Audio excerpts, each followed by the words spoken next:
Welcome to the NBA Coast to Coast podcast brought to you by thelines.com. Coming to you from the West Coast, Josh Lander, joined by Nate Weitzer. He's on the East Coast, and we are looking at player props for Thursday, 2 in-season tournament games. What a time to be betting on the NBA, as we don't have a single set of precedents here for what to expect tonight, but we will look to find some value with the understanding that teams are going to be going all out, and you know that NBA teams are going to be trying on defense. If you watch the best bets, we like an under in that Pelly's game, and the Lakers might use that here. So do check out the best bets. We've got player props, as I said, here for you in this one. Continue to follow along by liking and subscribing to that page. Also head to thelines.com. Use the odds finder tool to go ahead and shop all these props across sports books to make sure you're getting the best juice available to you. Nate, let's go ahead and run right into your first NBA player prop for tonight. Yeah, Brandon Ingram, the line is pretty low with 23.5 points. I will definitely take that. I would make it probably a couple higher, and you can get slightly plus odds for him to have 25 in this game, something he's done in 4 or 5 in-season tournament so far. And the take is partially because, Zion Williamson is not really interested in this tournament. Like you see in the post game, they asked the Pels how you might celebrate if you won, and he just started like laughing like a child. Sack doubled him and tried to force him out of the game, and he was completely willing to just say, "Fine, I'm too cool for this. Like I don't care. I'm not going to try." And BI just picked up the team, put him on his shoulders at 30 points in 40 minutes. And he obviously cares about this matchup, whether it's in season or not, because it's the Lakers franchise that dealt him away, right? And his last 5 against them, 27.5 a game, 33% usage. That's 27 in just 33 minutes. He averages 27 in his playoff career, which is a 6-game series with the Suns last year. We just saw the Lakers D struggle against Kevin Durant and his length and ability to get to the rim, which is pretty much what BI brings to the table. Not the same kind of range, but he is pretty lethal in mid-range right now that he has it going. And he can also get by his man if they overplay his mid-range. Averaging 25.5 away from New Orleans this year, despite the fact that the Pelicans offense dips in general. So still can like an under here, but his usage goes up from 27 to 31% in those road games. Once again, it's kind of connected to Zion and just, him not being that guy yet, just being such a young, like to a degree, immature player who's not going to rise the occasion if the going gets tough. Plus 470 for Ingram to be the top scorer in this game. I don't know how much I would put behind that. Probably 0.1 units, if anything, just because AD and LeBron are both capable of also going for 30 plus here. But I think the game environment will be pretty slow and choppy half-court game, and that's why I like a mid-range maven like Ingram. Yeah. He's always liable to score, and he's going to be I agree. I don't know that there will be a time in his career that he doesn't bring it against this franchise. So I think he's always going to be a first place to look, so I'm with that. I'm going to stay in this game as well. I've got both my props from this game. I was going to talk about Herb Jones' points and rebounds, but there's not enough points to go around for BI to score, which I like a lot of.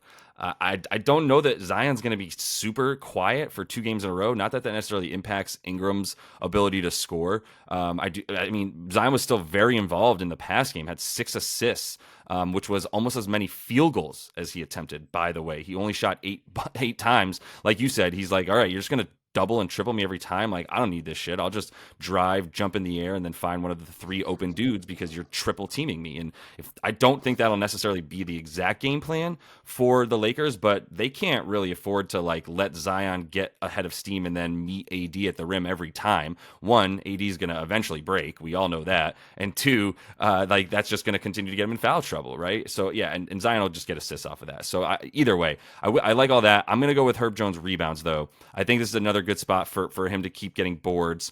He was a beast on the glass against the Kings, which was always the game plan. But when, like I said in the best bets video, when Trey Murphy's back, like it's all steam ahead. Like everybody attack the rim on both sides of the court, including on the offensive side, where I think Herb Jones will be doing a lot of his attempts to get those rebound chances. Right, he'll actually be attacking that rather than worried about getting back in transition, where the Lakers are not really a threat at this point.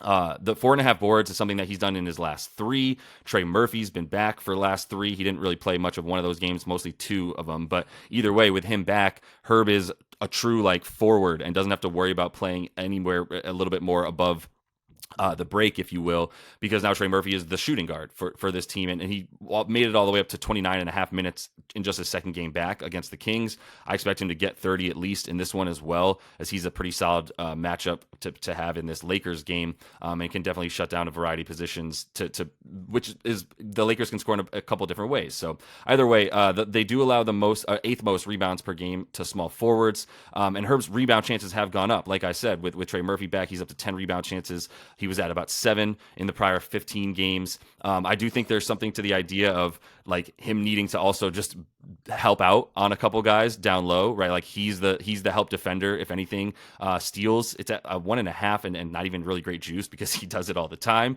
And Herb's got like first team all D written all over him, if not like second this year. We'll see where it ends, but I think that the 4.5 boards is something that will probably start going up as we see Trey Murphy in there and Herb Jones playing a lot more of a front court position. Yeah, I mean, he's the primary defensive matchup for LeBron for them, right? So he should be mirroring his minutes to Yeah. a degree. And LeBron played 40 minutes, I think, in their last in-season game. So he's going to be out there. There's going to be a lot of rebound chances if we are correct in forecasting an under. Even if not, I mean, these teams are just kind of bruising down low. Lots of short bounces. You need to get in there, mix it up. If you're a small forward or shooting guard, whatever he's playing. Not necessarily important in today's NBA to go position by position, which brings me to Bruce Brown, who I mean, I guess the small forward for Indy, whatever he is, he's made a big difference in their culture and their ability to compete. Obviously, coming off the championship, big game player, had a nice 13-8-4 game against Boston, and I'll take him to go 21 PRA again here. I want to just take the 3 assists or the 7.5 rebounds assists, so those are juiced way the hell down, like minus 150. So, I mean, look for an alt maybe to bump that up 1 or 2 and feel fine about that, or just tack on the points. Because, I mean, we're talking about a game with a 260 total. We're talking about a Bucks defense gives up the second most points to shooting guards on the season, 25. They allow 27.5 assists per game when they're away from home versus 25 at home. They have a 119 defensive rating away from home. Brucey has averaged 14.5 points, nearly 7 rebounds, 3.5 assists his last 5 against Milwaukee with 3 different teams. Per 36 this season, he's averaging 22 PRA. So, I mean, you look at, he played 36 minutes against Boston. He got this. And I think this will be a better scoring environment. We talk about the total. I mean, his minutes are going to be secure considering Carlisle played Nembhard all of 5 minutes and TJ McConnell 9 minutes in their last in-season tournament game. So it is big time playing.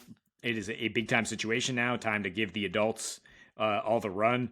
And I mean, the good wing defenders, like I'll just mention Josh had Chris Middleton under in the best bets. I think this is part of it. I mean, the Pacers do have good two defenders at the 2 and 3 in Brown, in Mathurin, and in Nesmith to throw at Chris Middleton. They're younger, they're hungrier. I think we'll see much better defense from this Pacers squad that we saw from the Knicks, honestly, when they let the Bucks walk all over them on the road in that last game. And if the Pacers' motivation is the same as it was against the Celtics, like they're going to be out there gunning for this win and probably keeping it a little lower scoring than 260, but we'll see. Yeah, probably. I'm starting to think about Aaron Nesmith. He was so freaking good in that game against the Celtics. Like, I feel like he's got to get some run. He was so good defensively, was such a big part of like him in there versus Obi kind of thing. Like Obi didn't get those key minutes. Obi got those like we're running and gunning and playing in spurts with a ton of pace minutes. And I think, yeah, I mean, there's going to be plenty of pace in this game, but still, like Aaron Nesmith is going to be needed down low if there's any chance of getting in front of guys. I just like him as well in there, but not to take away from Bruce Brown. I'm more talking about him over Obi. Yeah, Obi only played 11 minutes, I think, when Giannis went off for 54 when these teams met him on the go. So they're not willing to keep him out there if Giannis just blows right by him. Eats him alive. Yeah, like you said, it's adults in the room time, which I love. Obviously, you know how much I love that phrase. Let me close it out with Trey Murphy, and this is why I sort of I ducked out from going Herb Jones points and rebounds. I was like, this is too many points over here, too many over points on this one. Trey Murphy, though, like I just think he's too important to the offense, and he just made that so clear in 2 games. I know they were playing different. He's not playing a defense that is capable of playing as well as the Lakers can, especially with Vanderbilt back. And I believe he's good to go tonight. Do you have anything else on that, real quick? I'm not sure if Vanderbilt's playing. Okay. Yeah. Okay, yeah, it said like day to day, but like it said LeBron was questionable, which is like okay.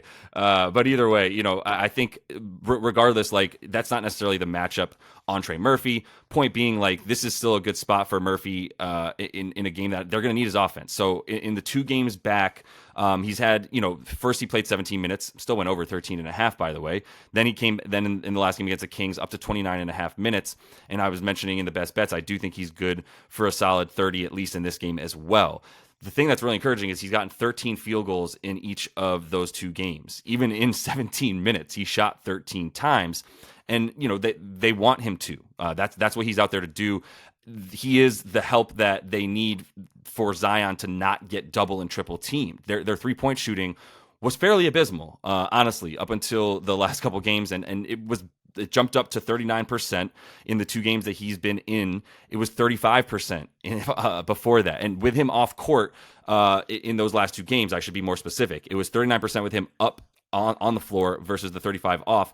Prior to that, still just as bad, about 34.5% from deep for the previous 8 games for this team. That was a big topic of discussion of what limits the Pelicans from being able to hang with good teams, 3-point shooting. And so he's back. Even Alvarado, who's liable to hit an open 3 as well, has been helpful for them being back. The fact that Larry Nance probably is not playing once again tonight. That's one less 3-point shooter as well. That once again, going to have to rely on Trey Murphy. Big reason why he was there, standing in somewhat of the Larry Nance position at times when he did slide down into the corner, hit a couple corner threes as well to help him. So this is a lot of his usage and the offensive rating as well, being as good as it is when he's on the floor. 130 in the last 2 with him on the floor, best on the team for sure. So there's just a heavy correlation, right? And Willie knows that. Head coach Willie Green, I should be specific, knows that that's his best weapon when it comes to being able to stretch the floor and keep space for other guys as well. When he's on one side on the wing and Brandon Ingram is on the other, sort of extended foul line wing looking for the ball to do his mid-range thing, it's nice to have Trey Murphy over there to keep another guy from being able to come over and collapse on BI. But either way, I think Murph's going to be the recipient of a bunch more assists from guys like Zion standing out there on the 3-point line. Did you know his first name is not actually Trey, and that he's just a third, and so it's a redundant Trey Murphy the third? Yeah, just small aside there, but yeah, I mean, this is another way, kind of a fade of Zion of the Pelicans having a more balanced attack, and a fade of that Lakers second unit that he'll be going against a lot here. I mean, their defense in the second unit, if he matches up on Austin Reeves. Yeah, I mean, pretty decent defender is Austin Reeves, I guess, but I respect Trey's ability to both shoot it and to pump and drive. It's good that he has a couple games under his belt here coming into this matchup, and he's looked really good as the numbers reflect. Yeah. Yeah, there's something to the fact that when you're a shooter like him and you can't do much except for stand in the gym and shoot, you don't really lose that as much. Obviously, game flow is a little different, but yeah, Kenneth Trey Murphy III, over 13 and a half points tonight. And that is all the time that we have for you in the play of props. Make sure you check out Best Bets as well for our little Thursday slate here. We'll be back with the 13 games that we have on Friday, by the way. All 11 teams that played on Wednesday, plus the 4 teams that lost in the quarterfinals. Got a couple games there as well. So until we see you next, happy betting.